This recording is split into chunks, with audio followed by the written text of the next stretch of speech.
I'm just thrilled with this panel. Do we have, okay, well, Dan Hirsch is someone I've worked with. Is the word forever apt here? Honestly, I don't know how far back it goes, but I think it was before I was in the United States Senate. So we're talking decades and I just think he is tremendous. He's a lecturer, University of California, Santa Cruz, and that doesn't begin to describe his contribution to safety from toxics and the rest.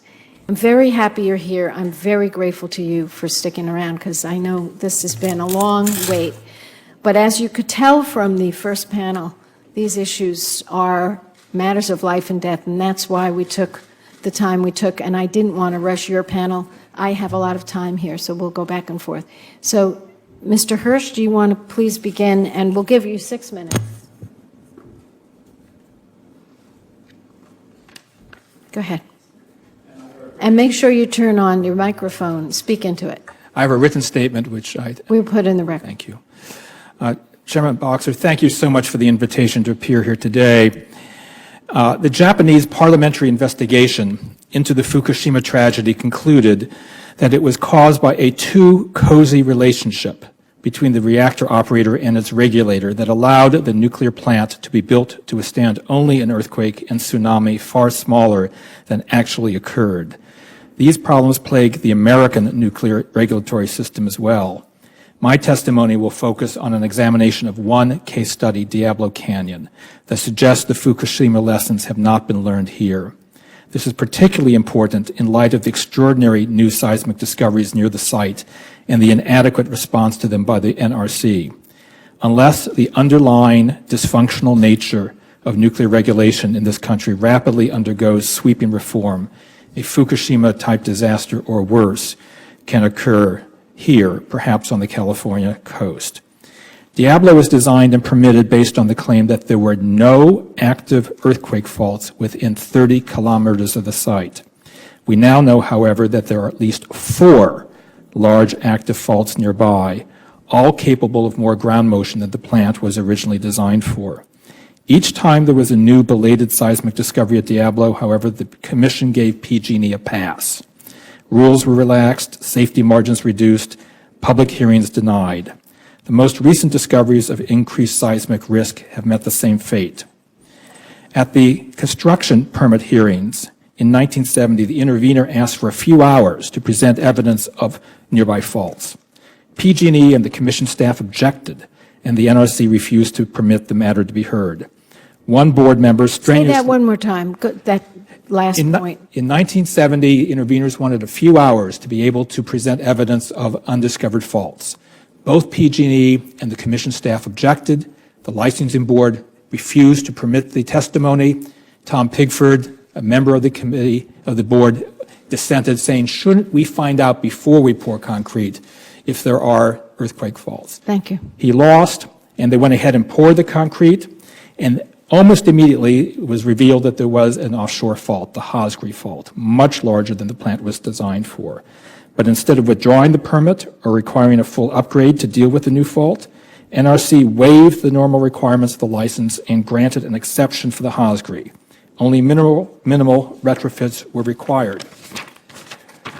But it didn't end then. Within days of granting the operating license, NRC, egg on his face, had to rescind it because it turned out the PG&E had used the wrong blueprints for putting in the retrofits, mirror image blueprints, placing the retrofits in the wrong places. They had to do it all over again, leading to a cost moving from $320 million to over $5 billion. The cost overrun largely passed on to the ratepayer. But we were sure, don't worry, we're sure there can't be any more faults out there. And then, a few years later, the second and the third nearby faults were discovered, the Los Osos and San Luis Bay faults. Again, we were told, don't worry, there can't be any more surprises. And then in 2008, the U.S. Geologic Survey found the 4th fault that wasn't supposed to exist, the shoreline fault, coming within 600 meters of the plant.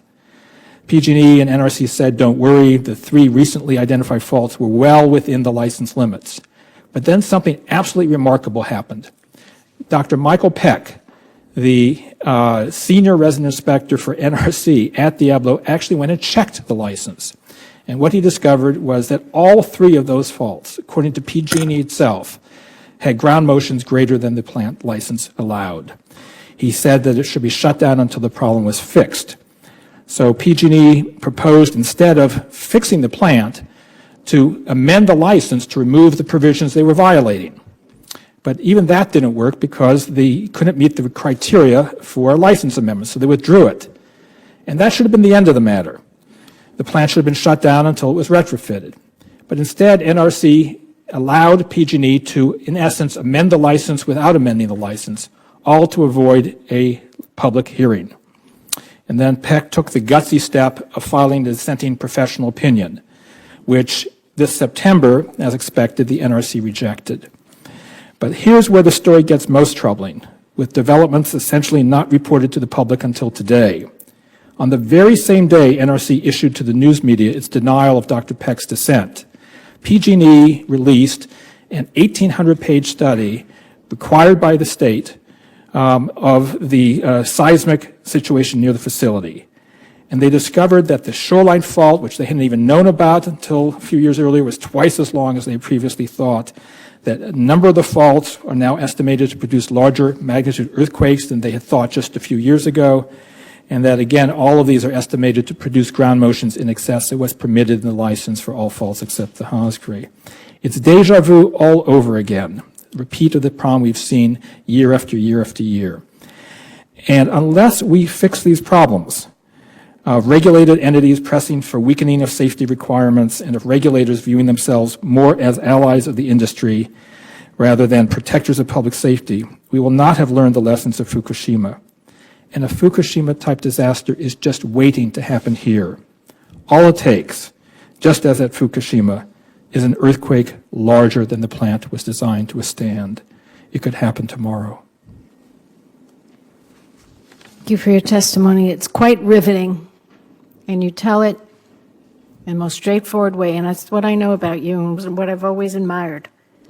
You just give us the facts, and you let us understand the drama just by giving us the facts. And this is dramatic testimony, and I'm very grateful. Can you please confirm, to your knowledge, because you may not know this, but I'm asking you, can you confirm that NRC has thus far always accepted estimates of how strong an earthquake might occur at Diablo Canyon that use questionable science to minimize the risk? Mr. Hirsch. That's been the pattern over and over again. When the Hosgri was discovered belatedly, 80% of the plant was already constructed. And so rather than require them to upgrade it to the shaking that you could get from that earthquake, they allowed them to use a bunch of fudge factors, 4 different fudge factors, so that they could, in the end, do almost no retrofitting. Commissioners Galinsky and Bradford on the commission at the time dissented vigorously and said that this was carving out the essential safety margins that were needed. What's intriguing is that after the Hosgri was done and they created an exception for it, they're now using even less protective assumptions now that these new faults have been discovered. And that's why I was struck by the difference between the first panel and this panel. I wasn't even sure which planet I was on. I was getting all these assurances. Well, welcome to my world, Dan. Yeah. All these assurances that we're on top of it. But what I see by looking at the historic record is that the NRC has been wrong every single time on Diablo and never seems to get embarrassed. Every time they claim there's no additional fault, there's a new one. Every time there's a new fault, they say it can't produce more shaking, and then it turns out that it does. And what I'm most worried about is that you can't make the earthquake go away by changing the input assumptions on a piece of paper. Nature isn't going to cooperate with the fiction. That's what happened at Fukushima. The regulator allowed them to build the reactor for a fictional earthquake and tsunami, Right. much less than could occur. And that's what's happening at Diablo and at many other plants around the country. Right. You know, I would say, when you say you thought you're on another planet, if you took this question outside of this room and we just went up to a person on the street in any town near a nuclear power plant, not near a nuclear power plant. And you said, do you think we should be building a nuclear power plant near earthquake faults? They would start laughing and say, you mean to say you guys allow that? I mean, that is the biggest no-brainer known to mankind. And Senator Boxer, look at the record in California for PG&E alone. They built a plant at Humboldt Bay, which now has had to be shut down because of the discovery of an earthquake fault that they had claimed wasn't active. Mm-hmm. They wanted to build one at Bodega Head, and they actually dug the foundation for it, a huge hole called Hole in the Head by the locals. And someone, a seismologist, crawled into it on a weekend and found a fault in the hole right where the reactor was going to go. So that's why there's no reactor at Bodega Head. So then they turned their attention down to Diablo. Right. You just can't manipulate like that. This is shocking. This is, in my view, unethical. This is dangerous. And I just hope that what comes out of this today via the media, who I hope will hear this point, is that we have new information about these earthquake faults. Mm-hmm. And an inspector came in from the NRC and said, PG&E is not operating Diablo Canyon in compliance with its license requirements because of these faults. And he said the reactor should be shut down until PG&E comes back into compliance. So I want to ask the three of you a yes or a no, and hope you'll be able to do that. Do you think that NRC's decision to allow PG&E to study its seismic vulnerabilities for as many as 4 more years before any safety upgrades are required can substitute for NRC's responsibility to ensure that licensees comply with the terms of their operating license? In other words, it's kind of a long question. They say you've got 4 more years before you have to make any upgrades, as opposed to ensuring that they make them sooner. Would you say now or 4 years? Now. The earthquake may not wait 4 years. Good point. We are very familiar with paralysis by analysis, and the threat now is unequivocally so great as a result of these new studies that action is required immediately. Sir. Licensees should allow to be continued to operate because there are measures in place to deal with beyond design basis external hazards like seismic or flooding or rain or hurricanes. That was the response to Fukushima that the industry, as ordered by the NRC in 2012, implemented. Do you agree with that? May I respond to that? Yes, please. I sat through the licensing hearings for Diablo many years ago, where the issue of the functioning of the emergency plan in an earthquake was raised. The interveners said that the freeway, the only way in and out is Highway 1 and the 101 and the overpasses could easily come down in an earthquake. And you have to have a functioning emergency plan according to the law. And the NRC ruled, and I was stunned. I've never quite seen something with so much logic that's been twisted into such a pretzel. The NRC ruled that they didn't need to have an emergency plan that would function after an earthquake because it was not credible, their term, that there would ever be an earthquake and a nuclear accident at Diablo simultaneously. Well, no one was ever talking about them being two separate events. We're talking about an earthquake that causes an accident and then people can't get out. And so to say that there are good systems for dealing with this if there's a quote-unquote beyond design basis event, which means something occurs that they didn't design for, it really begs the question. That is the whole problem. Fukushima wasn't designed for the earthquake that could occur. Mr. Hirsch, your written testimony describes numerous instances in which the NRC used irregular licensing and other processes to find a way to allow Diablo to be built and operated. Could you once again just summarize that? In other words, there's been a parade of these things over the years, and I know, and you've done it, but if you could summarize all the, if you will, errors in judgment the NRC has made leading up to this point. One of the best ways of telling whether the 5 commissioners who testified here earlier today really have it under control is to empirically look at the track record of how well the NRC has done. So let's look at that record for Diablo. They built it claiming there were no earthquake faults that were active within 30 kilometers. They said you only have to design the facility for a ground motion of 0.4 G. Then the Hosgri was discovered. And they said you don't have to use the normal assumptions for the Hosgri. We will let you use 4 different fudge factors that take the estimated ground motion from 1.15 G, which is what USGS said would be the normal figure, and reduced it down to something less than 0.6. They used pencils and erasers to try to lower the estimated ground motion rather than deal with the ground motion that was there. But then they made an actual finding, the licensing board, that is highly unlikely that there are any more faults that we haven't discovered, and we're absolutely certain that the Hosgri Fault is not connected to the San Simeon Fault, and that there's high quality assurance of how the plant is being built. And then the day that the utility people were flying back from Washington with their operating license, it was discovered that they had put the retrofits in all the wrong places.